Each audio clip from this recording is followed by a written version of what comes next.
ചെറുതാണെങ്കിലും വിലയുള്ള പെട്ടിയാ. അകത്ത് കാര്യമായിട്ട് എന്തെങ്കിലും കാണാണ്ടിരിക്കില്ല. നിനക്ക് എന്റെ പേരറിയോ? അപ്പക്കുട്ടൻ നായർ. അത് പണ്ട്. ഇപ്പൊ ആൽഫി. ആൽഫി അതെന്തോ തിന്നുന്ന സാധനത്തിന്റെ പേരല്ലേ? അല്ല, അത് കുൽഫി. അതെ, കുൽഫി. ഇത് ആൽഫി, ആൽഫ്രഡ് ഫെർണാണ്ടസ്. ആ പെണ്ണ് തന്തയായിട്ട് പിണങ്ങിയിട്ട് പ്രേമിച്ച് കെട്ടിയവന്റെ പേര്. അപ്പൊ അവനോട് പോയി? ഈടെ അവനെ ആരും കണ്ടിട്ടില്ല. അതല്ലേ എല്ലാരും കൂടെ എന്നെ പിടിച്ച് അവനാക്കിയത്. എന്നാലും അവനവിടെ പോയി? ഈടെ അവനെ ആരും കണ്ടിട്ടില്ലെന്ന്. ഈ പെണ്ണ് മാത്രമേ കണ്ടിട്ടുള്ളൂ. അവളെ കണ്ണും മൂക്കും തളർന്ന് നടക്കുന്നവർ വാ തുറന്നൊന്നും മിണ്ടാൻ കഴിയുന്നില്ല. എന്റെ ഗതികളല്ല എന്ന് പറയാൻ. എന്നാലും അവനവിടെ പോയി? അവനെ കണ്ടിട്ടില്ലെന്ന് പറഞ്ഞാ തുറന്നു. ഇതെന്താ വലിയ പെട്ടിക്കകത്തൊരു ചെറിയ പെട്ടി? വെട്ടിയല്ലടാ, കമ്പ്യൂട്ടർ.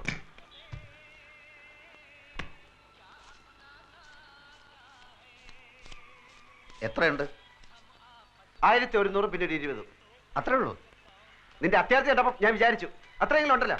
അപ്പോ ചേട്ടനാ, ഇരിക്കണം ഇരിക്കണം. ഇനി താൻ അങ്ങനെ എന്നെ ഇരുത്താൻ നോക്കണ്ട. 2-3 മാസം വാടക കുടിശ്ശികയുണ്ട്. അല്ലേ? ഇനി അവധിയില്ല. ഇപ്പൊ ഇറങ്ങണം. ഇത് കണ്ട, 2 മാസം വാടകയുണ്ട്. ഇത് അങ്ങോട്ട് കൊണ്ട് തരാതിരിക്കായിരുന്നു. അടുത്ത ഞാൻ 2-3 ദിവസം കൊണ്ട് തരാം. ഞാൻ 3-4 ദിവസം വീട്ടിൽ കൊണ്ട് തരാം. 2 ദിവസം കഴിഞ്ഞ് 2-3 ദിവസം വീട്ടിൽ കൊണ്ട് തരാം. ആ ശരി, വാടാ. അത് പോയി.